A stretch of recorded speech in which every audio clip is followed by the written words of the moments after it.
Hello everyone, welcome to Tutorials by Decade.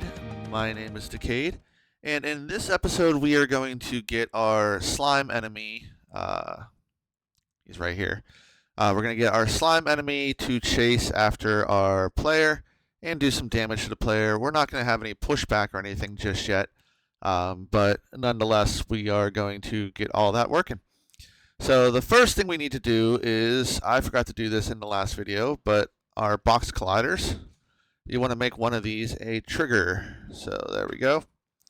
So we have that. And then on our player, we should have two box colliders. So we're going to add another one. We'll slide that one right up there.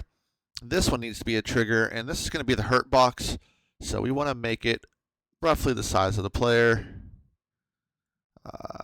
Something like that. And there we go. That should work out just fine.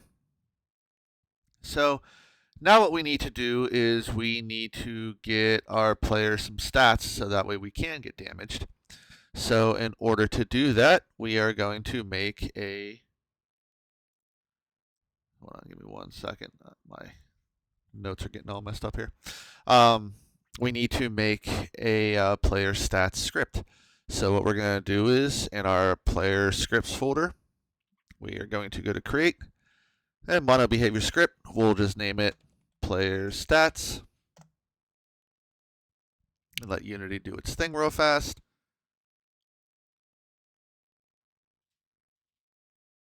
Alright, we can open that up, and then we can get rid of all that stuff in there.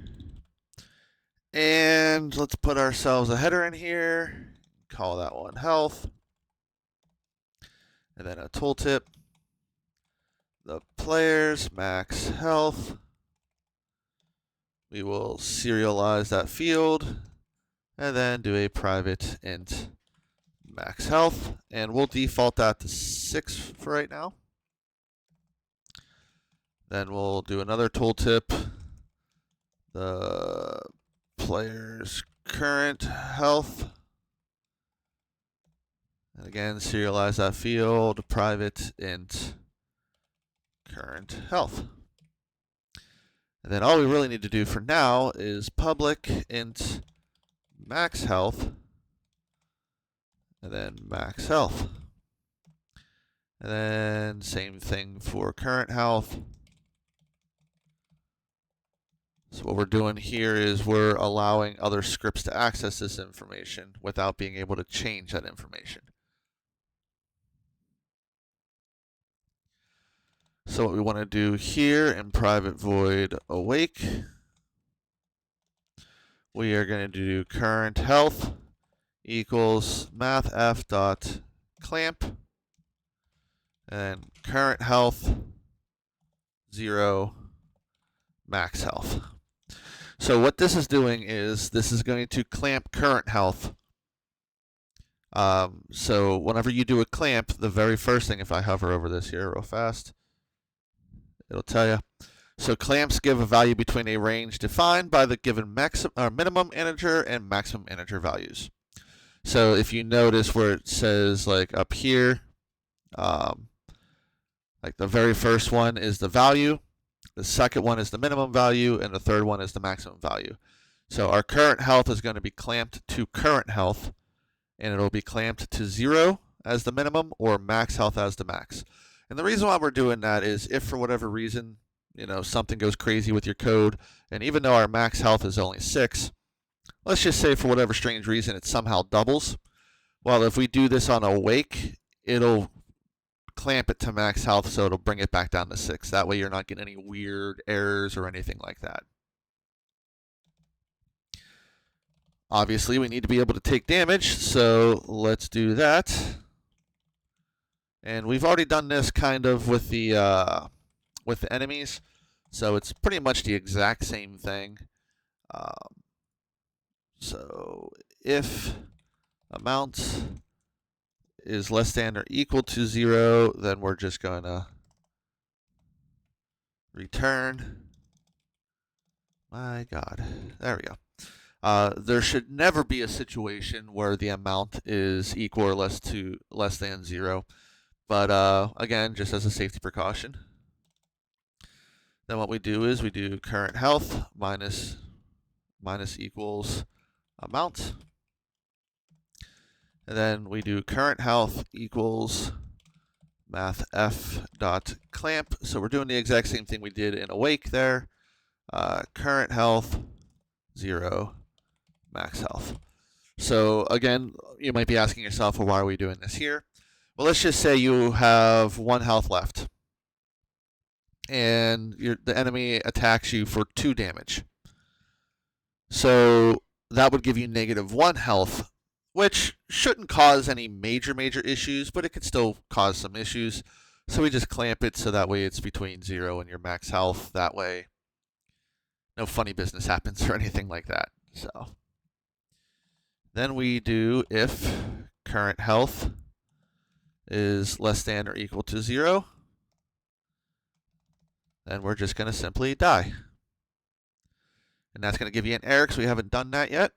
We will do that at the end here in just 1 second. But not only can we take damage, but there might be times where we heal. So we don't have anything like that just yet, but we might as well do that while we're here.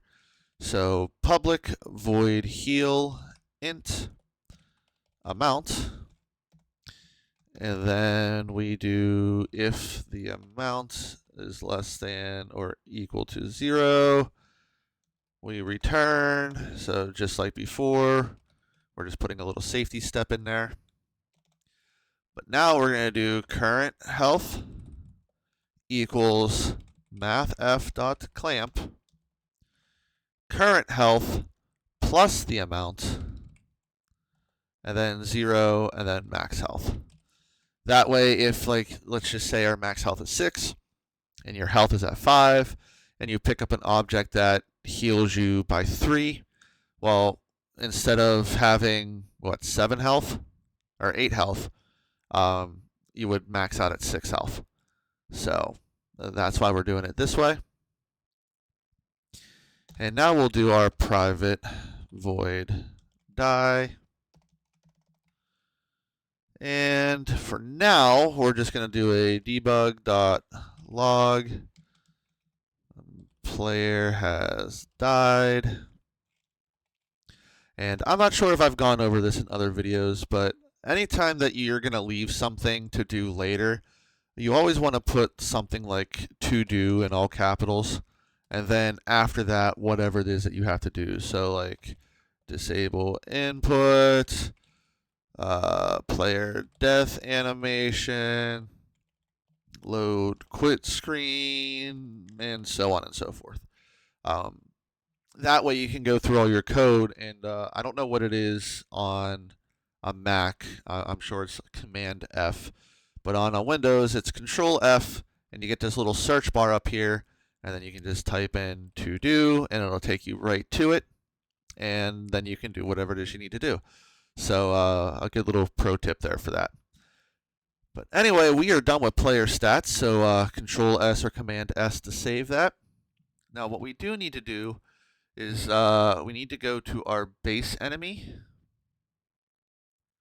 And I know I made some minor changes in here. I can't remember exactly what. Let me just double check.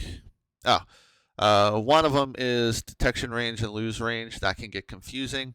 So we're going to switch detection range to chase start range. And then lose range to chase stop range. For now, we're just going to keep them 4 and 6. Shouldn't need to do anything else there. Let me just double check to make sure nothing else has changed. I'm pretty sure it didn't.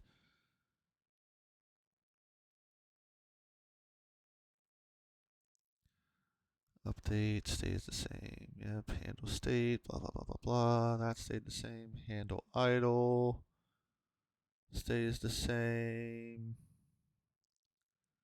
Change state stayed the same. Take damage stayed the same. One thing we did need to add in here. So we need to do a protected float. distance to player. Oop.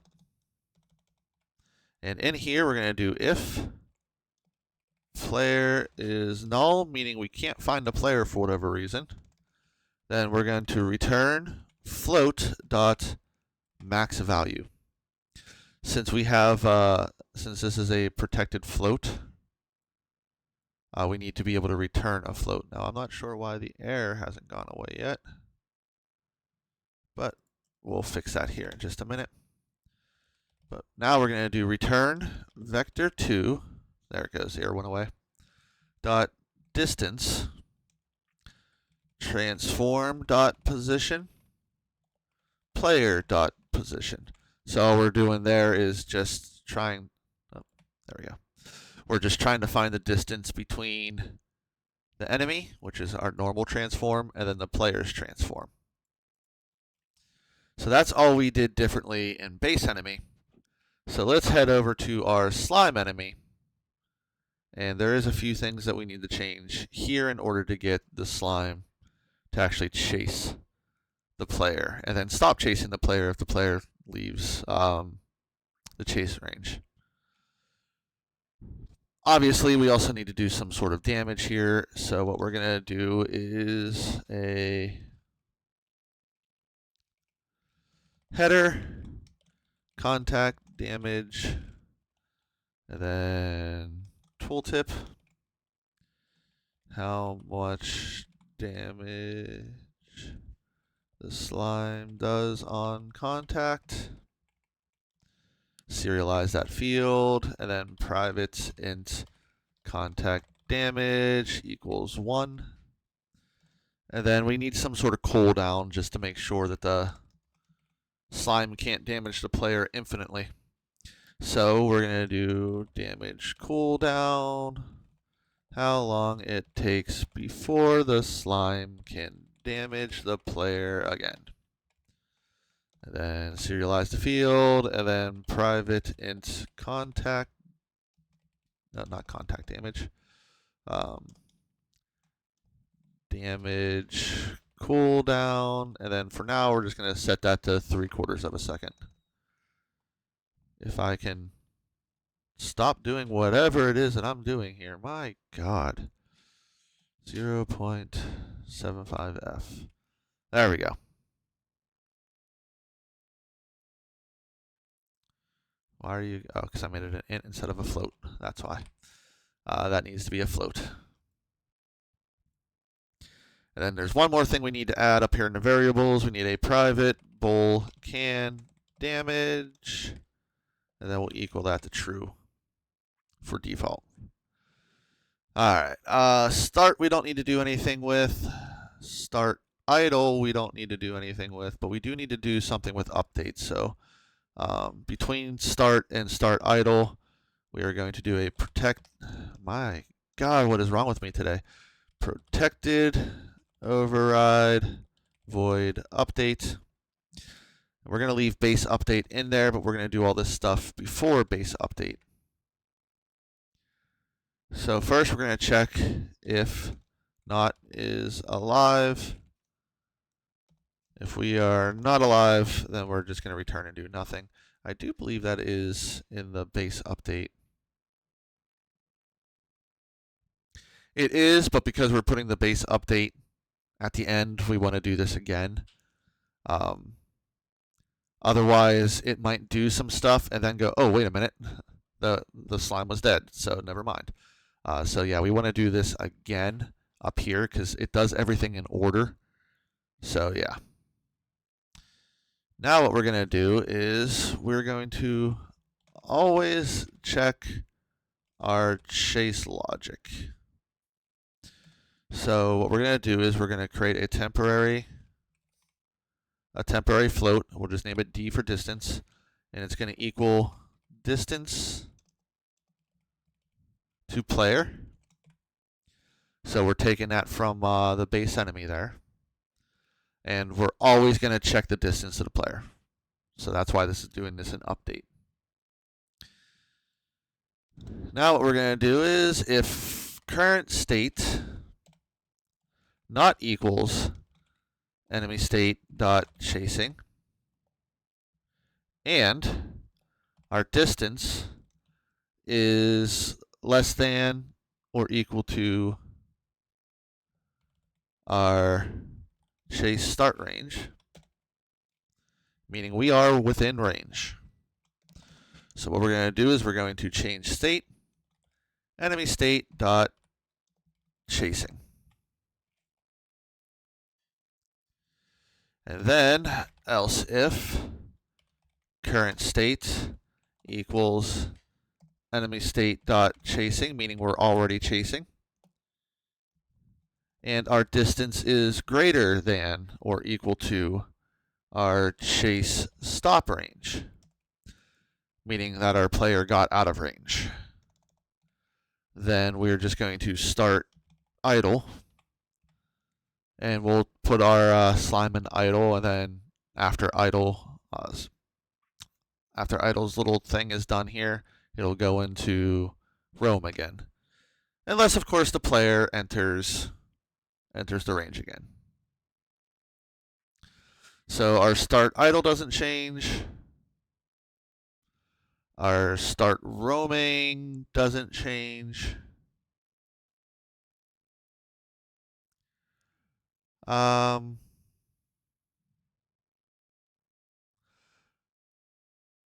me check something here real fast, because for whatever strange reason, I don't know if I was being stupid in my notes, but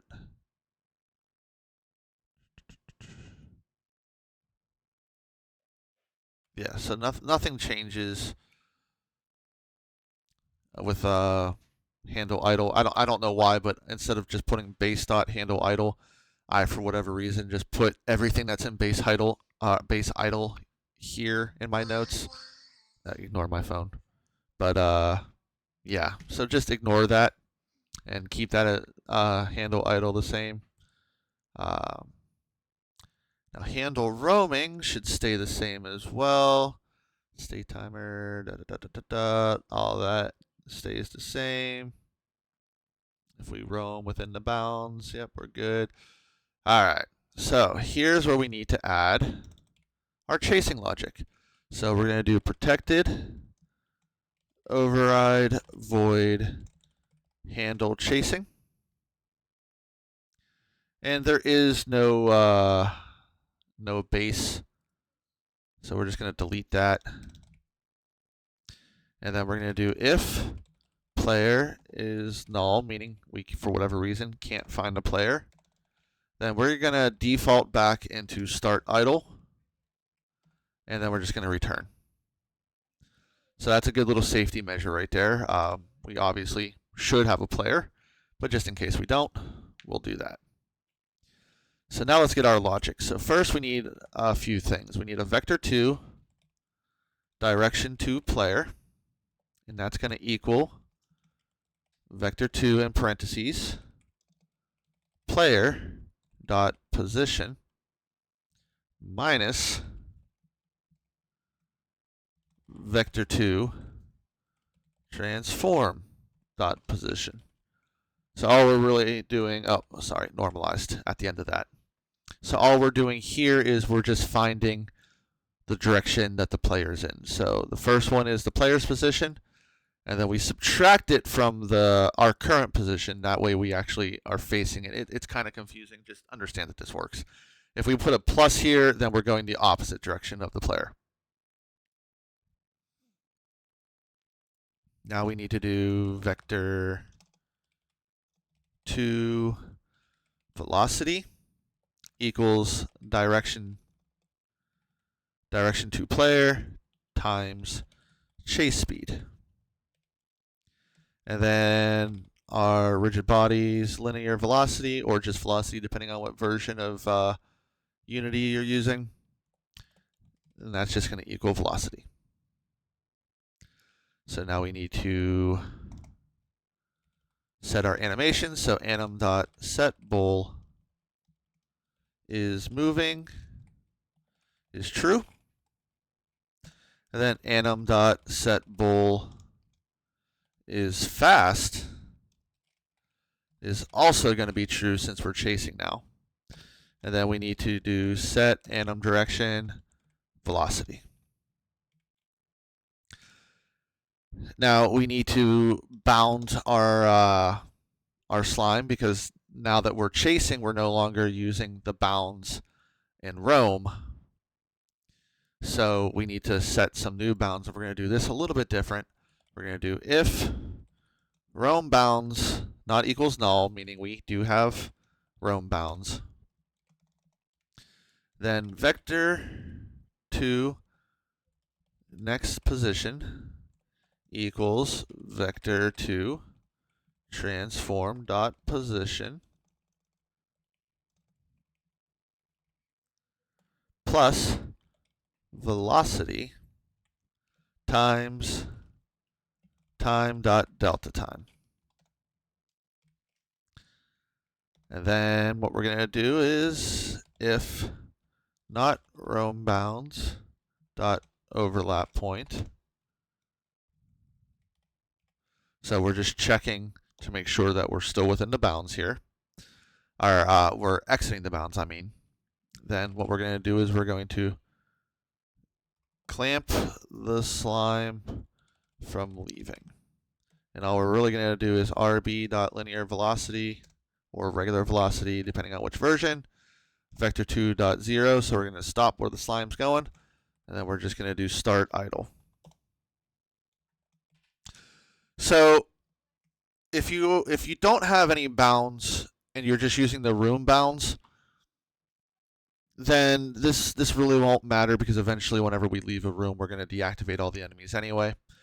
But if you have a bound set up where you only want the slime to stay within a certain area within the room, when the player leaves the room, or leaves the bounds, I mean, the slime will still chase the player until the slime reaches that bounds. As soon as the slime hits the boundary of that bounds, it'll stop and then just go into idle. And then everything else will work as it normally has. So that stays the same, or should I say get random direction stays the same, set anim direction stays the same.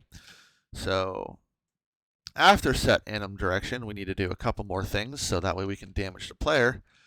We need to do a private void on trigger stay 2D. And we're going to change this to other.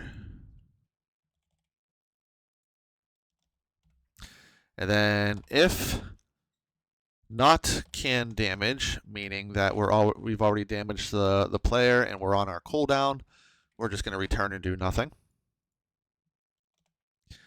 If the others compare, wow, what am I doing here? Compare tag player. So if we collide with something else that is not the player, then we're just going to return. And if we make it past those two little checks, then what we're going to do is we're going to do player stats, and we're just going to call them stats, equals other dot get component player stats. If stats equals null, meaning for whatever reason we couldn't find it, that means it might be in the parent, so we'll do stats equals other dot get component in parent player stats. So the way I'm going to have this set up, it should not be in any parent, but just as a safety precaution, we're going to put that in there. And then after we do that check, if stats still equals null, then we are going to go debug.log error. And I don't know if I've been doing this in other ones or not, but it's always nice to put like the name of the script in like parentheses here. So slime enemy can't find player stats in tag player. And then return.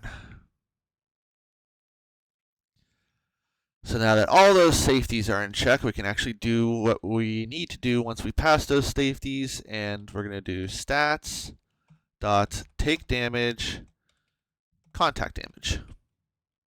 Then we're going to do a start coroutine, damage cooldown co, and that's going to give you an error because we haven't done that yet, but we're going to do that right now. So private I enumerator, and then damage cooldown co.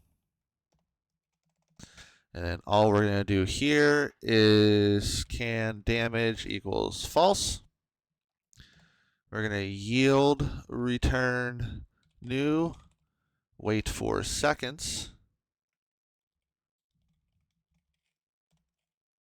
And then we're going to do the damage cooldown. And then we're going to change can damage back to true. So to explain what's going on trigger stay acts like on trigger enter that we've done before, but this is if the trigger stays within the collider. Okay? So if we can't damage for whatever reason, then we return. If we collide with something that is not the player, we return and do nothing. If we make it past these 2 checks, then we get the player stats component off of the player. We do some checks to make sure we get that. And if we do get that, then we damage the player by the contact damage, which we have set to 1 for right now. And then we start this little coroutine that makes it so that way we can't continuously damage the player. So the coroutine is going to set can damage to false. It's going to wait for the damage cooldown, which right now we have as 3/4 of a second. And then it's going to switch can damage back to true, which will allow us to damage the player again. And if the slime is within the collider of the player, then all of that code works again, and it just keeps cycling until one of 3 things happens. The player exits the slime's chase range or the slime's damage range. The player kills the slime, or the slime kills the player. So now that we have all of this in place, and we're not getting any errors here, we're not getting any errors there, and our player stats are good to go, we are going to go back into Unity. If it needs to compile, let it compile, but since I was talking through all that, it should have, oh, no, never mind. I guess it decided to wait until I clicked on Unity. So, there we go. We're going to clear all of our errors there. We're going to go to our player, and we are going to add player stats. Should add that here. Current health, you can change it manually to 6, but the code's automatically going to do that. Our slime should have already had everything changed. Yep, it did there. And then we want to make sure our slime is tagged as enemy. Excuse me, and our player is tagged as player. And if everything is good, we can hit play.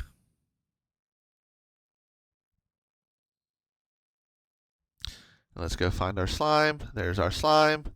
We've entered range, so you see the slime's moving faster and just chasing the player. And now we're out of range. The slime goes back into idle. And let's let the slime do some damage. So you see down here, we're doing damage. So it says player has died, but that was doing that right off the bat. All right, let's go back to our code here. Which one was it? Did we do that in player stats? Yeah.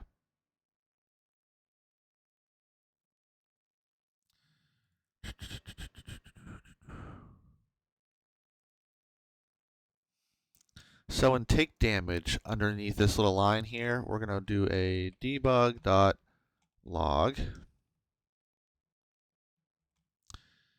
And then player took amount, damage, HP is current health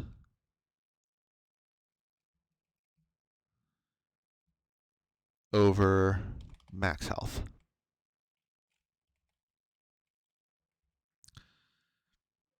There you go, save that, let Unity do its thing. And now we play again. And before we do anything else, let me go to, oh, never mind, here comes the slime. Just want to make sure that the player, see, for whatever reason, the player's current health is not going to 6. And we're instantly dying. Did I mess something up somewhere? Oh, I think I did. Let's go back to our player stats. Yeah, I forgot to default this to max, and then just to make sure.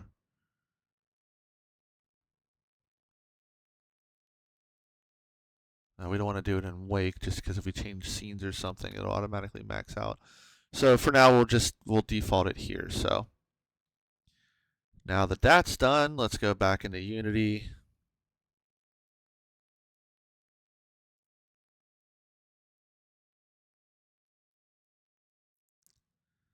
There we go. Let's just check our player. Why is the current health not going to 6?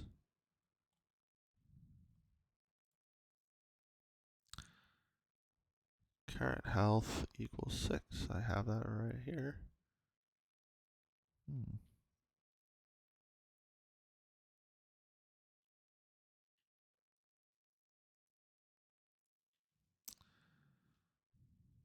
That was very interesting. We saved that. What's a little... No, we don't need to worry about that.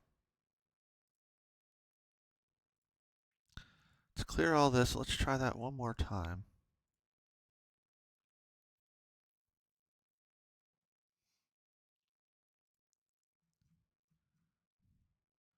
All right, you know what? Let me close down. Let me save this. Let me close down Unity real fast. Give me 1 minute. I'll be right back. All right. Now that we got Unity back, let's check our player. And player stats script.